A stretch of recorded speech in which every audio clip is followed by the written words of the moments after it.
எனக்கு ஒண்ணுமே தெரியாது தளபதி.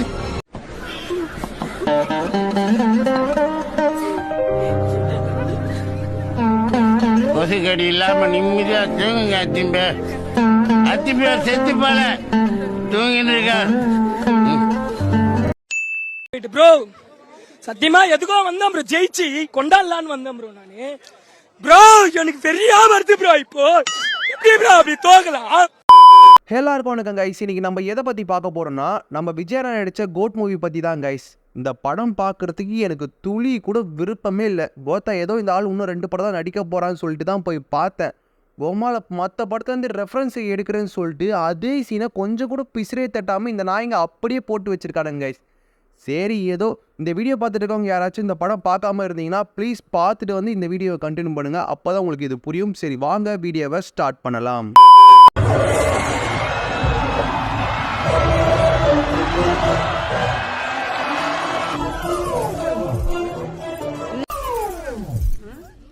என்னடி இது படம் ரிலீஸ் ஆகிறதுக்கு முன்னாடி இவனுங்க சொன்னானுங்க, விஜயகாந்த் சார் சீன் ஃபுல்லாகவே கூஸ் பம்ஸாக தான் வரும், அவர் தான் படத்தோட கதையை சேஞ்ச் பண்ணி விட்டுருவாரு, அவரோட ரோல் சரியான வெயிட்டான ரோல்னு சொன்னானுங்க. அப்ப புரியல, இப்ப புரியுது, இப்ப புரியுது. படத்தை பார்த்தா தான் தெரியுது வெயிட்டு சொன்னது கேரக்டர் இல்லை, அந்த ஆளோட மூஞ்ச. பார்த்தா என்னடா கெட்டப்ப போட்டு வச்சிருக்கீங்க, மூஞ்ச பார்த்தா பூசணிக்கா மாதிரி வீங்கி கிடக்குது, அதே உடம்பை பார்த்தா காற்று இறக்கி விட்ட டயர் மாதிரி இருக்குது. டேய் சூப்பரா மஜாவான கேரக்டரை கொடுத்துருக்கீங்கடா கேப்டனுக்கு, ஒரு குண்டைக்கு லாக் இல்லாத மாதிரி. இனிமே சத்தியமா குடிக்கூடாதுடா, சத்தியமா இனிமே குடிக்கவே கூடாதுடா.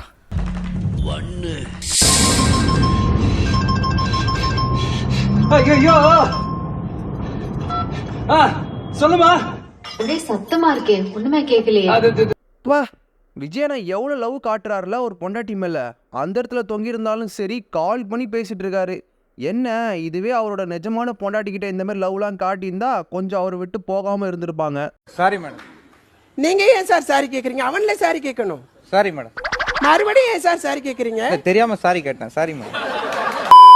மருதமலை மாமணியே முருகையா, தேவரின் குலம் காக்கும் வேலையா ஐயா.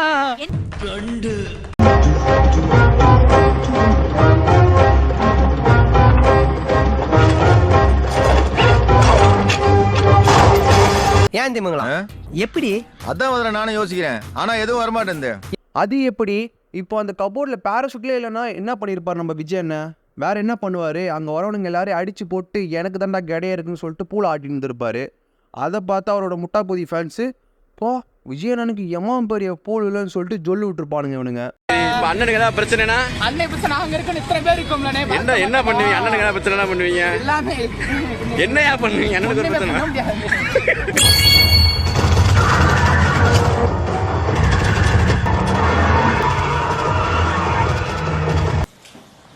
100 கிலோமீட்டர் ஸ்பீட்ல போய் எவன் பூல ஊம்ப போற? கோத்தா என்னடா கார் அது? மிஷின் கன் எடுத்து சுடுறானுங்க, ஆனால் எதுவுமே ஆக மாட்டேங்குது அந்த காருக்கு. இந்த சீனை மட்டும் ரோல்ஸ் ராய்ஸ் ஓனர் பார்த்தானே வச்சுக்கோங்களேன், வெங்கடபுரவை கூப்பிட்டு போய் சூத்து அடிச்சிருவான். நாங்கள் என்னன்னா இவ்வளோ கோடி கணக்காக செலவு பண்ணி சேஃப்டி ப்ரிகாஷன் கொடுத்தா, கோத்தா நீ என்னடா ஒரு லாஜிக் பூண்ட கூதி இல்லாமல் இந்த சீனை எடுத்து வச்சிருக்குன்னு சொல்லி. பா கால் வலிக்குதுப்பா, நான் வரலப்பா. வா, எங்கேயும் போக கூடாது, இங்கே இருக்கணும். என்னப்பா செய்யறது? விதி விளையாடுச்சுப்பா. நாய நீ விளையாண்டு போட்டு விதி மேலாண்டா பழி போடுற, உன்னை அப்படியே குத்துறா. குழந்தைக்கு கால் வலிக்குன்னா தூக்கிட்டு போகிறத விட்டுட்டு ஏதோ பெரிய புத்திசாலி மாதிரி சேரில் தனியாக உட்கார வச்சுட்டு போனால் இப்படி தான் ஆகும். என்ன குழந்தைய ஓப்ப விட்டியா? தேடு உனக்குலாம் சூத்து கொழுப்பு தான்.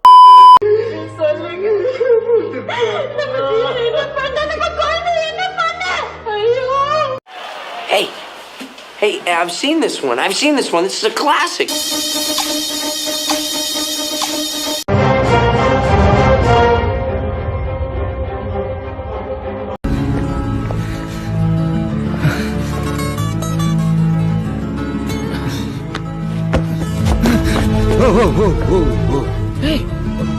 ஒன்ன மாதிரியா இருக்கா? போன் பண்ண எடுக்க மாட்டியா? அதான் நேரம் கிளம்பி வந்துட்டேன். மச்சான், பீச்ல எல்லாரும் செலவு வச்சிருக்காங்க, ஆனா நட்புக்குன்னு ஒரு செலவு வைக்கணும்னா அது உனக்கு தாண்டா வைக்கணும். பா என்ன ஒரு ஃப்ரெண்ட்ஷிப்பில் முஸ்தபா சாங் இவனுக்காகவே போட்ட மாதிரி இருக்குது. இவர் கால் பண்ணாராம், அவர் அட்டன் பண்ணலையா, அதனால இவர் வெளிநாட்டுக்கு ஃப்ளைட்டை பிடிச்சிட்டு நேரில் வந்துட்டாராம். கோத்தா என்னடா இது லூசு குதித்தனமாக இருக்குது. இங்கே நம்ம ஃப்ரெண்ட்ஸ் நம்மளுக்கெல்லாம் கால் பண்ணி நம்ம அட்டன் பண்ணலாம் போடா மயிரே சொல்லிட்டு அவன் வேலையை பார்க்க ஆரம்பிச்சிடறான். இங்கே என்னன்னா இவர் ஃபோன் அட்டன் பண்ணல சொல்லிட்டு இவ்வளோ தூரம் ட்ராவல் பண்ணி வந்திருக்காராம். டேய் என்னடா இது உங்கள் கதை? பையனை வந்து எப்படி வச்சிருந்தோம் அப்படின்னு சொன்னா இப்படி வச்சிருந்தோம். இந்த மாதிரி ஹேர் ஸ்டைலில் இப்படி பண்ணலாம் அப்படிங்கிற மாதிரி வச்சு கொஞ்சம் டேய் சொட்ட கூதி வெங்கட் பிரபு, உனக்கு கண்ணுன்னு உனக்கு தெரியுமா தெரியாதாடா? நீ காட்டுற ஃபோட்டோலே விஜயனை எவ்வளோ நல்லா இருக்காரா கோத்தா. இது என்னடா ஹேர் ஸ்டைலு? மண்டியை பார்த்தா தொடப்ப குச்சி மாதிரி இப்படி நட்டுட்டு இருக்குது. அது முதல்ல எனக்கு ஒரிஜினல் முடியாவே தெரில கைஸ். இதே மாதிரி விக்கு வச்சு நடிச்சிட்டு வந்தா கடைசியாக இவனுங்க சொல்கிற மாதிரி அடுத்த ரஜினி இவர் தான். விஜயண்ணா நீ தான் நெக்ஸ்ட் சூப்பர் ஸ்டார்.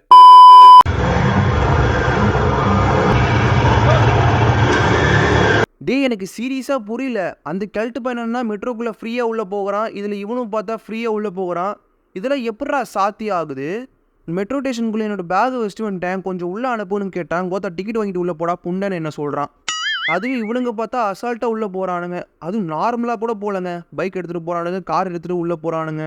பொம்மால் இவனுங்க எடுக்கிற சீன்லாம் எப்படி தெரியுமா இருக்குது? கூவாருக்குள்ளே ஃபோனை போட்டு தேடுற மாதிரி இருக்குது இவனுங்க லாஜிக்கலாம். பிளான் படி தான் போயிட்டு இருக்கு.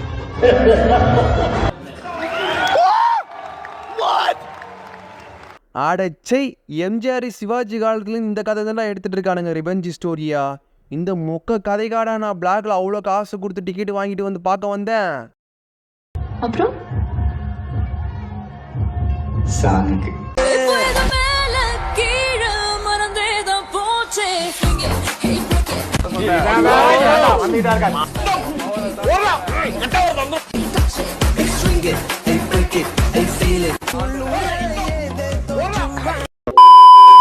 நான் அனுபவிச்ச இந்த பெயின காந்தியும் அனுபவிக்கிறேன்.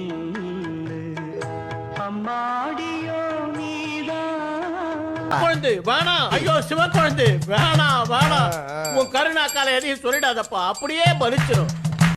Srinidhi, I'm so sorry Srinidhi, எனக்கு வேற வழி தெரியல. என்னையா சொல்ல போறேன்? உங்க கருத்தை கொஞ்சம் அறுத்துக்கிற வலிய பொறுத்துங்கன்னு சொல்ல போறியா?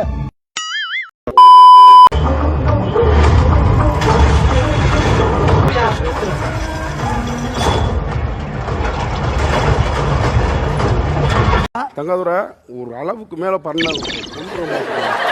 வீட்டில் ட்ரைனேஜ் அடிச்சிட்டு இருக்கேன், க்ளீன் பண்ணலான்னு கம்பியை வச்சுன்னு குத்துனா அந்த சைடு வரன்னு பார்த்தா ஓத்தா வரவே வராது. ஒரு ஆள் வச்சு பண்ண சொல்லுமே பொம்மாள். இதில் என்னன்னா எங்கேயோ தூக்கி போடுறான், கரெக்டாக சேப்பாக்கா கிரவுண்டுக்கு ஆட்டோமேட்டிக்காக வந்துடுதா.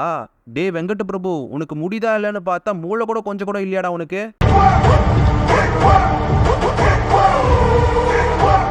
கைஸ் படத்தை முதலேருந்து பார்த்துட்டு வர ரெஃபரன்ஸ் சொல்லி ஃபுல்லாகவே காப்பி அடித்து வச்சிருக்கான். எங்கெல்லாம் போர் அடிக்குதோ அங்கெல்லாம் கேமியோன்னு போடுறேன்னு அந்த கேரக்டர் எதுக்குடான்னு கேட்குற மாதிரி இருக்குது. அதாங்க படத்தில் கேமியோ ரெஃபரன்ஸ்லாம் இல்லைங்க, படம் ஃபுல்லாகவே கொண்டு போகிறது இந்த கேமியோ ரெஃபரன்ஸ் மட்டும்தான். அடுத்த தளபதி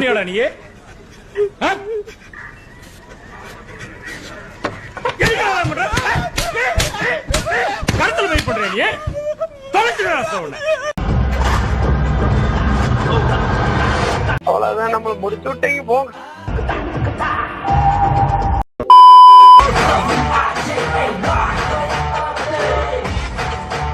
எனக்கு புரியல, இந்த ஆள் இன்னும் 2 படம் தான் நடிக்க போகிறான், அதுக்கு எதுக்குடா செகண்ட் பார்ட்டுக்கு லீடு கொடுக்கணும்?